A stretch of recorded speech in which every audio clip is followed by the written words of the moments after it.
भारत की भौगोलिक स्थिति एवं विस्तार, भाग 2 हम लोग देखेंगे। भाग पहला हमने करवा चुका हूँ, अब भाग 2 देखेंगे। पहला प्रश्न है भैया, पहला प्रश्न है आदम का पुल किन देशों के मध्य स्थित है? आदम का पुल किन देशों के मध्य स्थित है?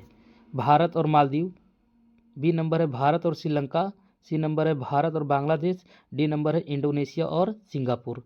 तो सही ऑप्शन हो जाएगा भाई, आदम का पुल जो है वो भारत और श्रीलंका के मध्य स्थित है। तो सही सही उत्तर आपका हो जाएगा बी नंबर, भारत और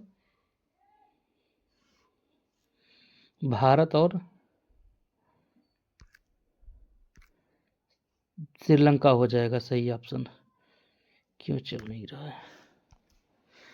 भारत और श्रीलंका हो गया भाई। अगला प्रश्न देखते हैं।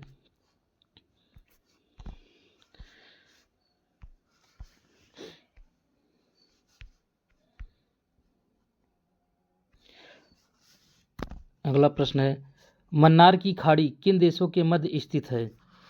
मन्नार की खाड़ी किन देशों के मध्य स्थित है? पहला नंबर है भारत और पाकिस्तान, बी नंबर है भैया भारत और इंडोनेशिया, सी नंबर है भारत और मालदीव, डी नंबर है भारत और श्रीलंका। अगर मन्नार की खाड़ी देखा जाए तो मन्नार की खाड़ी जो है वो भारत और श्रीलंका के मध्य स्थित है, मतलब डी नंबर आपका सही हो जाएगा। अगला प्रश्न हम लोग देखते हैं। अगला प्रश्न है,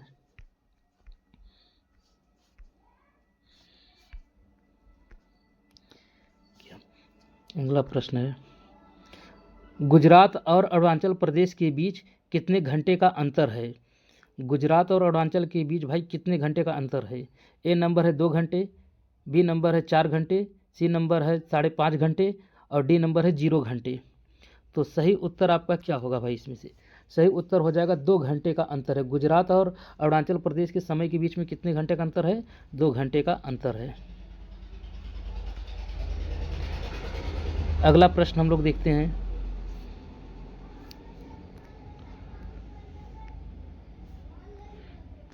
अगला प्रश्न है,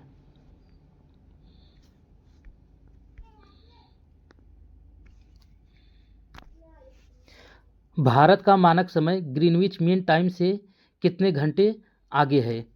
भारत का मानक समय ग्रीनविच मीन टाइम से कितने घंटे आगे है?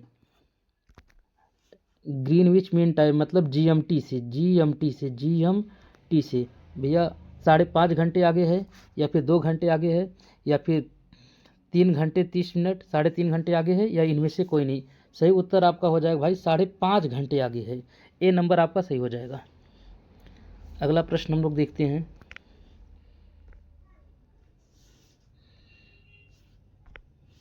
अगला प्रश्न है,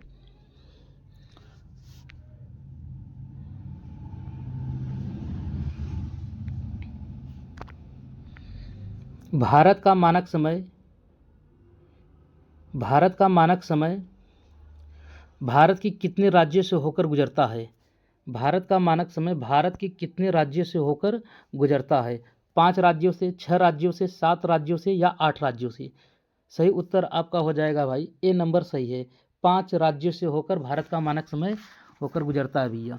वो 5 राज्य है, पहला उत्तर प्रदेश के प्रयागराज यानी नैनी से होकर भाई ये निकलता है ये समय। तो उत्तर प्रदेश पहला नंबर हो गया। दूसरा नंबर मध्य प्रदेश हो जाएगा, उत्तर प्रदेश, मध्य प्रदेश। उसके बाद छत्तीसगढ़ 5 राज्य कौन कौन से? उत्तर प्रदेश, मध्य प्रदेश, छत्तीसगढ़, ओडिशा। उसके बाद एक है भाई आंध्र प्रदेश। ये 5 राज्यों से होकर भारत का मानक समय गुजरता है भाई। उत्तर प्रदेश, मध्य प्रदेश, छत्तीसगढ़, ओडिशा और आंध्र प्रदेश, ये 5 राज्यों से होकर भारत का मानक समय गुजरता है। और भारत का मानक समय जो है भाई वो 82.5 अंश है। ठीक, 82.5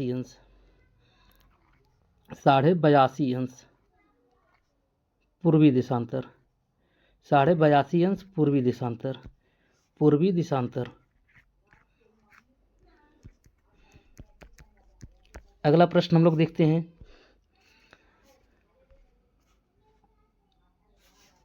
अगला प्रश्न है,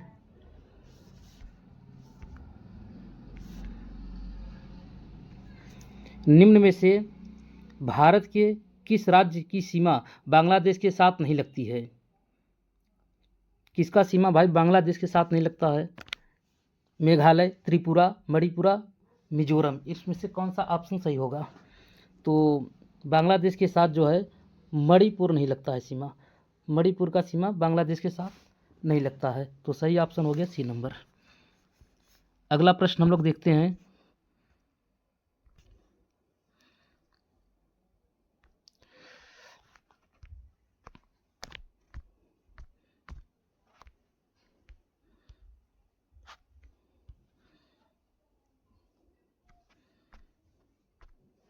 लक्षद्वीप समूह के द्वीपों की उत्पत्ति किस प्रकार हुई है? लक्षद्वीप समूह के द्वीपों की उत्पत्ति किस प्रकार हुई है? ए नंबर है प्रवालों से हुई है, या भूकंप से हुई है, ज्वालामुखी से हुई है या फिर उल्कापिंड से हुई है? तो सही ऑप्शन क्या हो जाएगा भाई इसमें से? लक्षद्वीप समूह की जो उत्पत्ति हुई है भाई वो हुई है प्रवालों से। ए नंबर आपका सही हो जाएगा, ए नंबर सही हो जाएगा। अगला प्रश्न हम लोग देखते हैं, अगला प्रश्न है, न्यूमूर द्वीप कहाँ स्थित है? न्यूमूर द्वीप कहाँ स्थित है? न्यूमूर द्वीप कहाँ स्थित है भाई? अरब सागर में, बंगाल की खाड़ी में, खंबात की खाड़ी में या प्रशांत महासागर में? सही उत्तर हो जाएगा बंगाल की खाड़ी में, बी नंबर आपका सही हो जाएगा। न्यूमूर द्वीप कहाँ स्थित है? बंगाल की खाड़ी में। अगला प्रश्न हम लोग देखते हैं,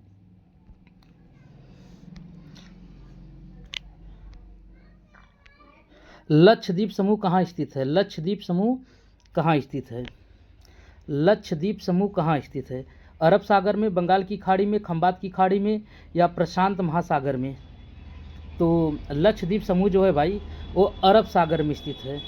लक्षद्वीप समूह कहाँ स्थित है? अरब सागर में स्थित है।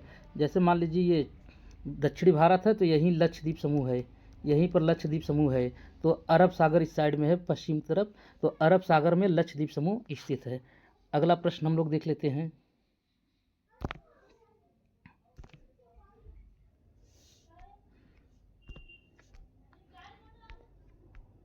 लक्षद्वीप समूह में द्वीपों की कुल संख्या कितनी है? लक्षद्वीप समूह में द्वीपों की कुल संख्या कितनी है? लक्षद्वीप समूह में द्वीपों की कुल संख्या 26 द्वीप समूह है, या फिर 48 द्वीप समूह है, 20 द्वीप समूह है, या फिर 36 द्वीप समूह है? लक्षद्वीप समूह में द्वीपों की कुल संख्या भैया 36 द्वीप समूह है, यानी आपका सही उत्तर हो जाएगा डी नंबर 36। अगला प्रश्न देखते हैं हम लोग, अगला प्रश्न है,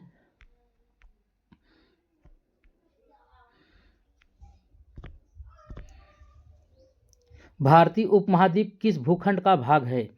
भारतीय उपमहाद्वीप किस भूखंड का भाग है? अंगारा लैंड का है, या गोंडवाना लैंड का है, या बड़ा निकोबार का है, या फिर सहारा रेगिस्तान का है? तो भारतीय उपमहाद्वीप जो है भाई वो गोंडवाना लैंड का भाग है, यानी बी नंबर आपका सही हो जाएगा, बी नंबर आपका सही हो जाएगा। ठीक, गोंडवाना लैंड का भाग है। अगला प्रश्न हम लोग देखते हैं,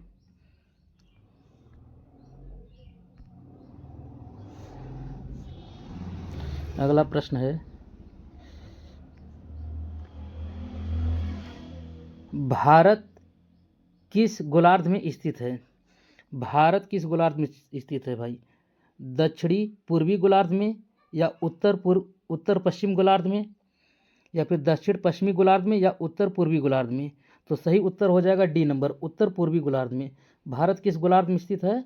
उत्तर पूर्वी गोलार्ध में। डी नंबर आपका सही हो जाएगा। अगला प्रश्न हम लोग देखते हैं,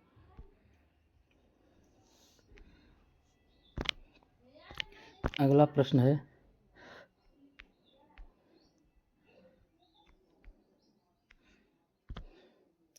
थार मरुस्थल भारत के किस राज्य में स्थित है? थार मरुस्थल भारत के किस राज्य में स्थित है? अगर देखा मध्य प्रदेश, पश्चिम बंगाल, राजस्थान, तमिलनाडु, इसमें से कौन सा ऑप्शन सही होगा भाई? थार मरुस्थल जो है भारत के राजस्थान में, अधिकतर भाग राजस्थान पड़ता है, तो राजस्थान सही उत्तर हो जाएगा।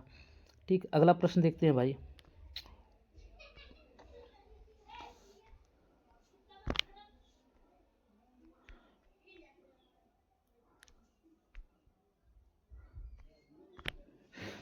अंडमान और निकोबार के बीच कितने डिग्री का चैनल है? अंडमान और निकोबार के बीच देखा जाए तो कितने डिग्री का चैनल है?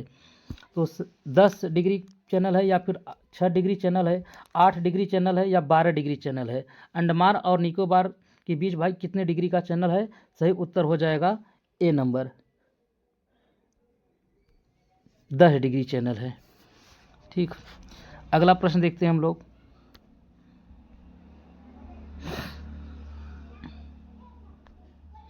अगला प्रश्न क्या है? अगला प्रश्न है,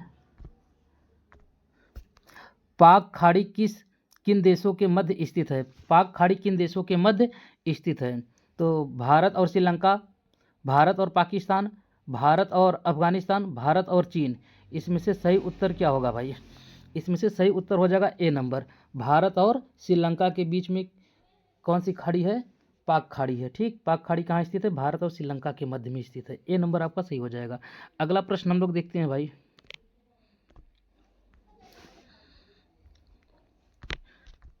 अगला प्रश्न है,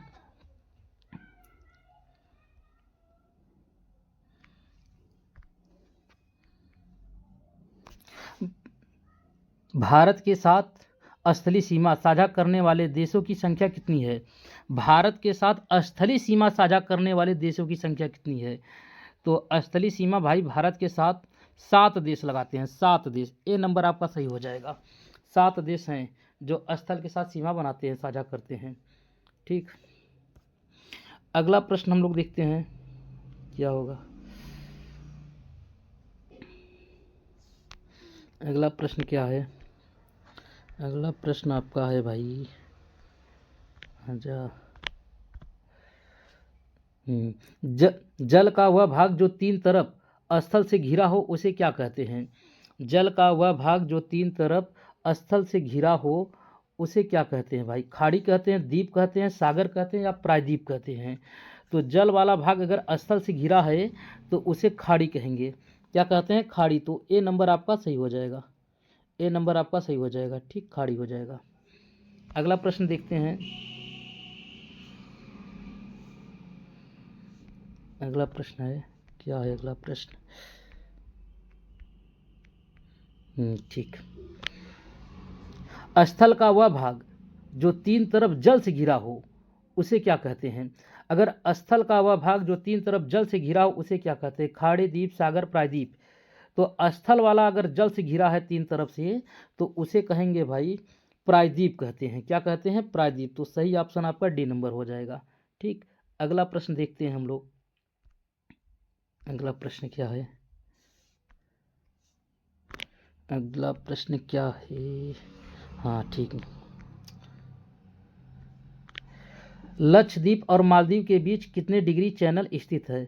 लक्षद्वीप और मालदीव के बीच कितने डिग्री चैनल स्थित है?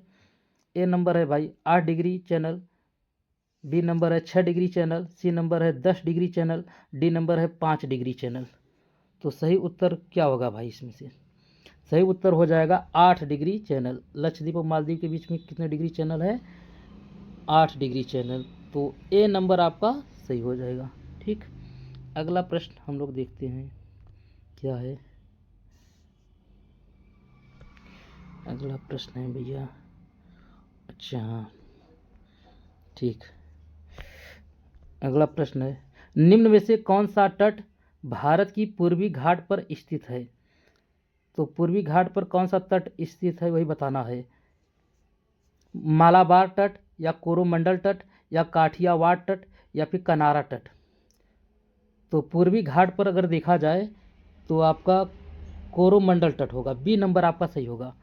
कौन सा तट है? कोरोमंडल तट पूर्वी घाट पर स्थित है। ठीक, तट क्या होता है भाई? समुद्र का जो किनारे वाला जो स्थान होता है उसी को तट कहते हैं।